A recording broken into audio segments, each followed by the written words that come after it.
Hidden beneath the ocean's surface are engineering marvels beyond imagination, from underwater cities and hotels to secret military bases. These are the 15 most insane underwater structures on Earth. For millennia, we have looked to the skies, dreaming of conquering the stars. And yet, there is a universe right here on our own planet, a realm of crushing pressure and profound darkness that covers more than 70% of our world. It is a place of extraordinary natural wonder, but it is also becoming something else entirely.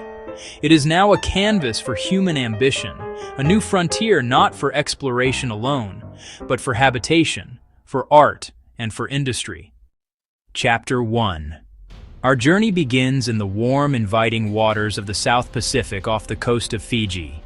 Here, a vision of unprecedented luxury was conceived, a dream to merge opulent living with the mesmerizing beauty of the marine world. The Poseidon Undersea Resort, though it has remained a tantalizing concept since its proposal in the 2000s, represents a pivotal moment in our relationship with the ocean. The plan was not merely to look at the sea from a window, but to be fully enveloped by it. To sleep, dine, exist within the embrace of a living coral reef. The design promised private, pod-like suites with vast acrylic walls, offering panoramic vistas of the teeming life just inches away. Imagine waking to the silent ballet of a manta ray gliding past your bed, or watching a school of vibrant parrotfish nibble on coral as you sip your morning coffee. This ambition to create a permanent, comfortable human habitat beneath the waves, purely for the purpose of leisure and wonder, was a bold declaration. It suggested that the deep was no longer a place to be feared, but a place to be cherished, a place to call, for a short while at least, home. Chapter 2. From a dream of habitation to a reality of dining, we travel to the Maldives, an archipelago nation that seems to float upon the Indian Ocean. Here, beneath the gentle turquoise waves, lies a structure that truly broke new ground. The Poseidon Undersea Restaurant, whose name means Mother of Pearl in the local Divahi language, was the world's very first all-glass, undersea dining establishment. Since its opening in 2005, it has offered a surreal experience, placing humans inside the aquarium, looking out. Sealed several meters below the surface, this transparent, arched tunnel provides a complete 360-degree view of the surrounding coral gardens. Diners are not simply observing the reef, they are part of it. Sharks, turtles, countless species of fish glide overhead and alongside, going about their daily lives, seemingly oblivious to the human spectators within. Poseidon is more than a restaurant. It is an immersive sensory experience, a pioneering piece of engineering that proved that with careful design, we can create intimate spaces within the marine ecosystem without disturbing its delicate, intricate dance. Chapter 3. Our next destination takes us to the waters of Key Largo, Florida, to a structure with a rich and fascinating history. What is now Jules's Undersea Lodge began its life with a far more scientific purpose. It was originally the La Chalupa Research Habitat, a vital underwater laboratory used in the 1970s to study the continental shelf. But in the 1980s, it underwent a remarkable transformation. It became the world's first underwater hotel, brief, playful. They even get pizza delivered by Diver, a cozy, almost retro haven for the adventurous. Access is not via a gentle elevator, but through the water itself. Guests must be certified scuba divers to make the 21-foot journey down to the entrance. Once inside, the air-filled lodge offers a surprisingly comfortable refuge, complete with hot showers, a kitchen, and, of course, the iconic 42-inch round windows that provide a personal, ever-changing view of the Emerald Lagoon's inhabitants. It stands as a quirky, enduring pioneer of underwater tourism. Chapter 4. The ocean is the cradle of life, and for some, it is also a final resting place. Off the coast of Miami, a truly unique and ambitious project is taking shape. The Neptune Memorial Reef is conceived as an underwater city for the dead, an Atlantis-like mausoleum that is also a vibrant, living artificial reef. It is a profound fusion of memorial art and ecological restoration. Since its conception in the late 1990s, the creators have been submerging grand, artistically sculpted structures, arches, columns, statues of lions, onto the seafloor. These structures are not made from ordinary concrete. They are crafted from a specialized, pH-neutral cement designed to encourage the settlement of coral and other marine organisms. The cremated remains of individuals are mixed into this material, making them an integral part of the reef itself. It is a powerful concept, a memorial that does not just occupy space, but actively fosters new life. As the years pass, these man-made ruins are slowly being claimed by the ocean, transforming into a bustling metropolis for fish and invertebrates, a place of perpetual renewal. Chapter 5. From the solemn to the wonderfully whimsical, we journey to the Pacific island nation of Vanuatu. Here, in the clear, sheltered waters of Hideaway Island Marine Sanctuary, lies a testament to human creativity. Our desire to leave a mark, even from beneath the waves. It is the world's first and only official underwater post office. Established as a delightful tourist attraction in the early 2000s, this is not a prop. It is a fully functioning postal service. Visitors can don a mask and snorkel or full scuba gear, dive down 3 meters, and find the fiberglass post box. Here, a specially trained postal worker, also in dive gear, is on hand to accept your mail. You purchase special waterproof postcards and a unique embossed stamp, write your message, and send it off to anywhere in the world. It is a charmingly eccentric idea, a playful interaction between our terrestrial world of letters, stamps, and the silent, fluid world of the sea, creating a memory that is as unique as the postmark it receives. Chapter 6. Now we look to the future, to a vessel that embodies the spirit of 21st century exploration. The Sea Orbiter is a visionary concept born in France, a creation that looks as if it has sailed directly out of a Jules Verne novel. Chapter 7. In the early 2000s, Dubai unveiled a project of almost mythical proportions, the Hydropolis Underwater Hotel. Not just a few submerged rooms, a sprawling, multi-level underwater leisure complex. The vision was staggering. It would have a land station, a transparent connecting tunnel, a silent train gliding through that tunnel, and the submarine complex, 20 meters below the Persian Gulf. 220 bubble-shaped suites designed to put guests face-to-face with the sea. Plans also called for underwater conference centers, ballrooms, and a marine biological research laboratory.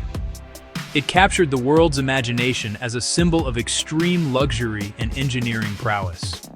But the technical challenges and costs were enormous. Hydropolis never materialized, a haunting, unbuilt dream, and an empty patch of sea where it was meant to be. Chapter 8. While hotels and restaurants bring the public to the shallows, the true frontier of the ocean lies in the crushing dark of the abyss. To venture there requires technology of a completely different order. Japan's Shinkai 6500 is one of the planet's most formidable deep submergence research vehicles.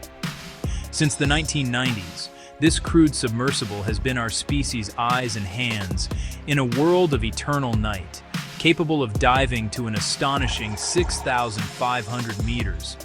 Inside its cramped, 2-meter diameter titanium sphere, a crew of 3 can withstand pressures over 600 times greater than at the surface.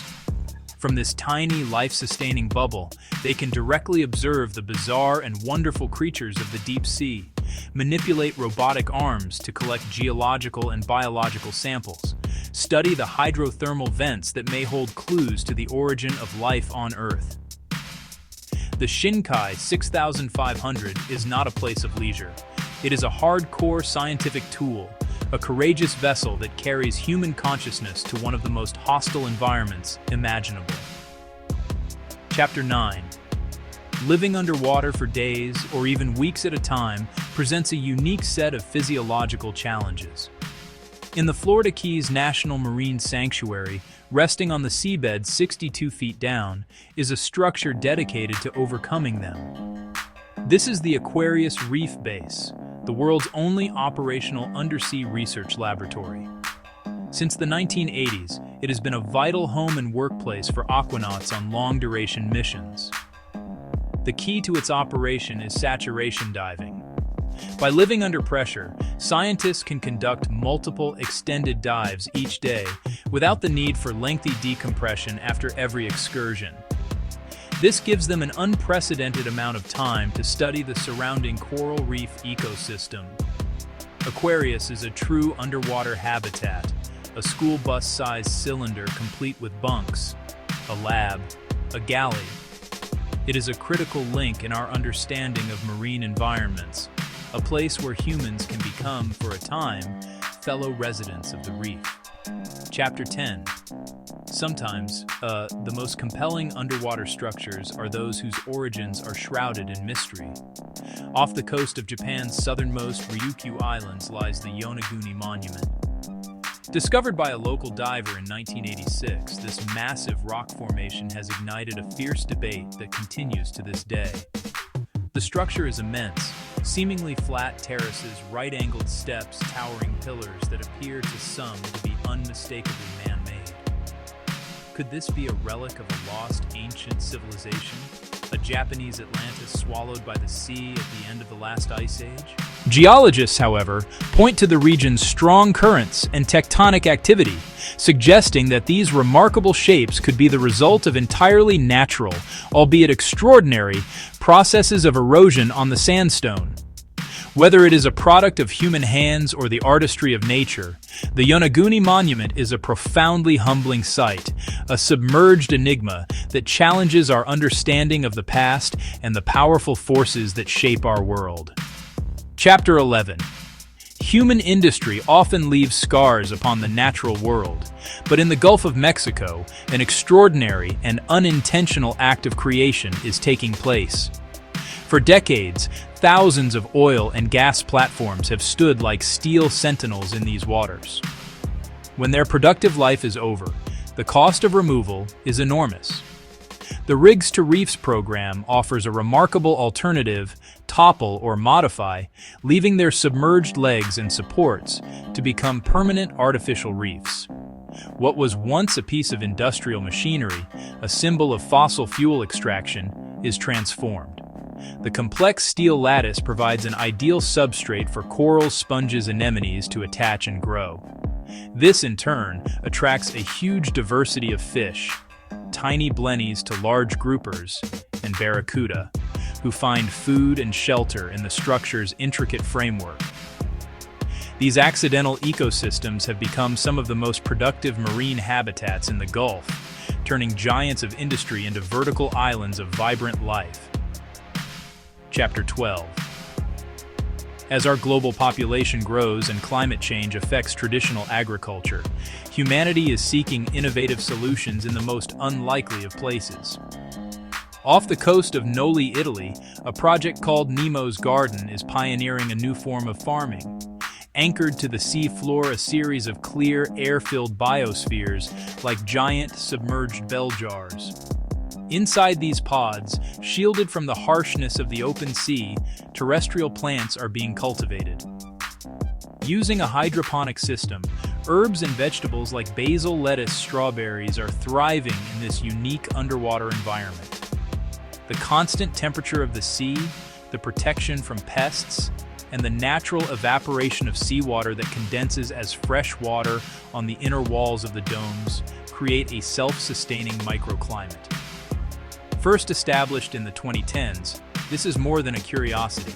It is a serious experiment, testing the viability of a new kind of agriculture for arid coastal regions, or even perhaps for future habitats in space. Optional credits on frame end. Sergio Gambarini inspecting the system. Chapter 13. The ocean is not the only body of water that conceals human structures. In the heart of Siberia lies Lake Baikal, the world's oldest and deepest freshwater lake. For much of the year, its surface is sealed by a thick layer of incredibly clear ice. But beneath this frozen ceiling, scientific exploration continues. For decades, Russian researchers have established temporary stations on the ice. From these stations, they conduct remarkable sub-ice studies. They use specialized drills to bore through meters of ice and create access points to the frigid water below. From these holes, they deploy robotic submersibles and lower sensors to study the lake's unique ecosystem and geology. In some cases, they have even deployed large neutrino telescopes, using the immense, pure volume of water as a filter to detect elusive cosmic particles. These structures, though temporary, represent a persistent human presence in one of the planet's most extreme and isolated aquatic environments. Chapter 14. Not all underwater structures are designed for observation or habitation. Some are built for a far more pragmatic purpose: transit.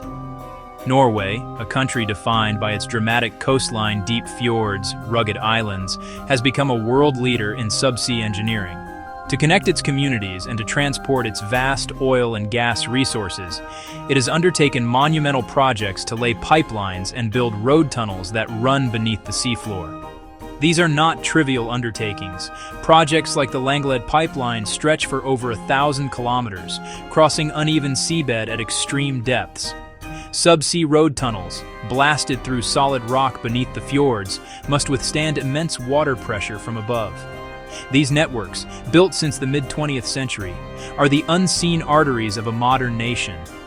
They are a silent, submerged testament to our ability to reshape the very geology of the planet to suit our needs, conquering formidable natural barriers through sheer engineering will. Chapter 15. Our final stop brings us to a place where art, conservation, human experience converge in a beautiful and poignant way. In the warm waters of Grenada off the coast of Cancun, Mexico, pioneering artists have created the world's first underwater sculpture parks. Starting in the early 2000s, artists like Jason DeCaires Taylor began submerging life-size cement figures and other artworks onto the sandy seafloor. These statues are not meant to remain pristine. They are designed to be colonized by the sea to become living reefs. The sculptures, depicting everything from local children holding hands to a man typing at a desk, are made from pH-neutral materials that encourage coral polyps to attach. Over time, they are transformed, their stone-gray surfaces becoming encrusted with vibrant sponges and intricate coral formations. These parks serve a dual purpose.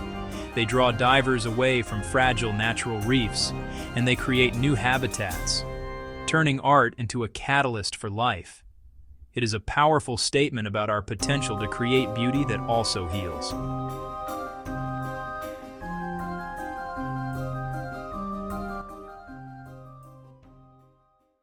Outro. From submerged cities to living reefs of art and science, these underwater structures remind us how far human imagination can dive. We have seen how we are learning not just to visit the subaquatic world, but to inhabit it, to create within it, and even to find our final resting place there. Each of these 15 marvels, whether a completed reality, an abandoned dream, or a mysterious relic, tells a story of our species' complex relationship with the 70% of our planet that remains so tantalizingly out of reach. The ocean still hides our greatest creations. These structures are more than just feats of engineering. They are philosophical statements. They ask us what our future with the ocean will be. Will we be conquerors, extracting its resources, or will we be custodians, creating symbiotic habitats that foster life? The journey into the deep has only just begun. The silent blue expanse still holds countless secrets, and as our technology and our ambition grow, the line between the land and the sea will continue to blur in ways we can only begin to imagine. The next generation of underwater architects and explorers are perhaps watching this right now. The challenges are immense: the pressure, the darkness, the cost. But the potential rewards are immeasurable.